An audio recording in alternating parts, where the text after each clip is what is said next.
To Callahan's Corner, where you ask the questions and we answer them live right here on Facebook. So one of the questions submitted this week was around data and how do I project if I'm profitable on a daily and weekly basis to my end goal. So the topic today really is, how is bad data or the lack of data ruining your profit projections and accountability inside your service business? So whether it is lawn care, home cleaning, or even pest control for that matter, we need good data in for good data out. So I'm going to break down really quickly the things that every service business needs for success on a daily basis. So I'm going to pop the screen over here as we normally do and give you a quick idea of what we're talking about. So no matter the platform, this is Service Autopilot, but this could really be any CRM or scheduling building software.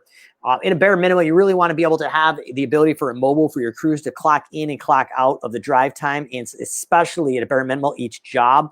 So we have this time. Now we can print this out and manually enter the times in the system, but really the mobile is where it's at, and then we've got GPS tracking. So the idea here is it's usually way too late for a business owner to really know where we're at, and we really need to give each crew daily accountability numbers. So what we're looking at here is we've got a lawn mowing example for crew number 1 here, and what we need is a start and stop time for every job, and we need to make sure they make sense. So they didn't clock in at 1:15 and clock out at 1:16 for a $100 job.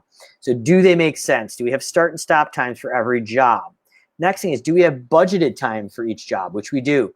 Now, the third and final most important piece is, do we have a price?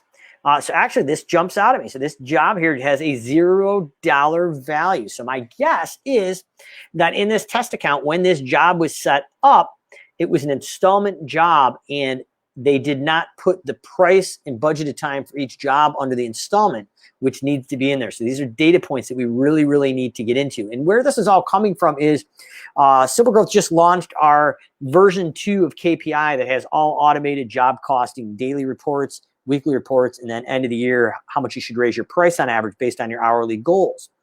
So where I'm going with this is we need a start and stop time, a budgeted time, how long it should take, and a price. Now, traditionally in the non-automated version, we would take our 20 hours here, budgeted time. And it looks like we've got 7.84 hours of actual time on site. But really, this is deceiving. What you really need to do if you're in Service Autopilot is go to columns and pull out total. And what that does is it gives you the budgeted hours, the actual hours, I'm sorry.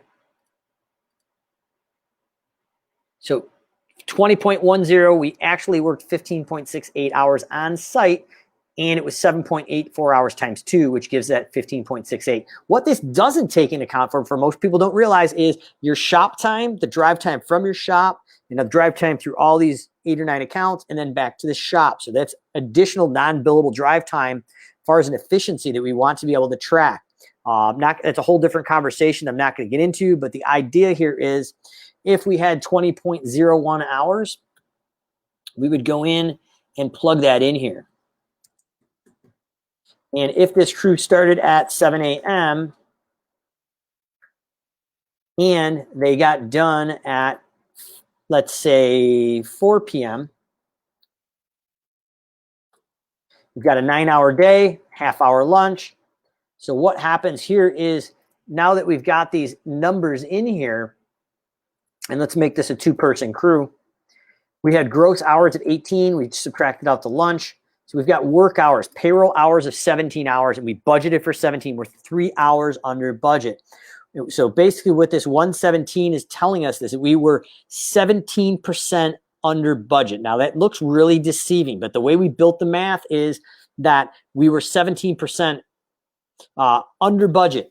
Now, if I had given them 16 hours to do it, and it took them 17, it's under 100%. The reason why we built the math this way is that we can have a conversation with the guys and girls on the team that if they gave 100%, they hit the budgeted. If they gave 117%, they kicked butt. And if they gave 92%, they didn't hit it. And that's with a quality constraint. But the problem in most service businesses, including my own in the early days, is we didn't track the daily wins and hold people accountable. So I'm building upon an automated report that we've been building and actually have released to our clients at no extra cost, that we have gone out and automated this whole entire process. But in that process if there is a start and stop time, if there isn't a budgeted time, if there isn't a price, that cell flashes up in red and says, check this data. So what this is unveiled to us or revealed to us is that a lot of businesses think they have really good data in their system, but there is no data hygiene. There is no weekly or daily rhythm to go out and check this. So what I'm really recommending is somebody on your team is held accountable to search through the start and end times, the budgeted time, and the price. And they need to report that it's done on a daily basis and report that out to the team, not only the crews, but the management. And if you're a business owner, you need to report it out to yourself, hire a coach, do something, but have an accountability piece. And then we're going to track that daily. And then every week, the following Monday, so like today being Monday, we would look at last week's averages to make sure everything's in there. And really this part, no matter your software, is probably the most important part of the software. It's going to be the last point a person can physically check the start and stop times for job role, job costing, production rates, and payroll. You can track the budgeted time, and it can make sure you're billing out your hourly jobs and your fixed price jobs. But without good data here, everything else isn't working because we need foundational data day in and day out. And I understand if you're a solo entrepreneur and you're cutting 5 or 6 lawns a day, or you're cleaning 2 or 3 houses, this is the last thing you want to do. But I will tell you, this is what drives accountability. It drives profits and clarity of your numbers. So without being able to see this data, no matter the software, or even if it's an Excel sheet, you are missing probably one of the most important pieces of the pie, especially if you're going out to do a production rate based estimating system based on square footage of turf or square footage of home. These numbers, when you run them through a software like Service Autopilot, will tell you how long it takes you to do those jobs. And now you have a non-emotional way to start pricing your jobs over satellite imagery or square footage of the home off Zillow. So Callahan's Corner, you ask questions, we answer them live here on Facebook.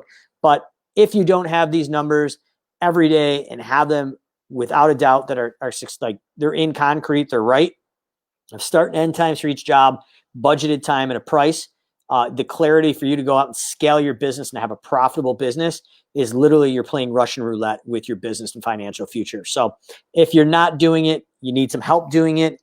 We've got some videos I'm happy to send you.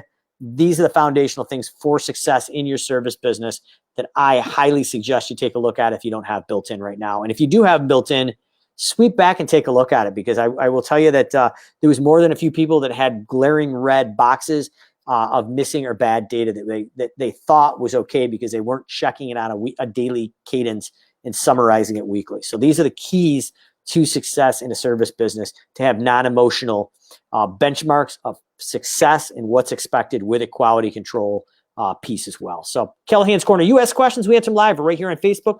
We'll see you again tomorrow.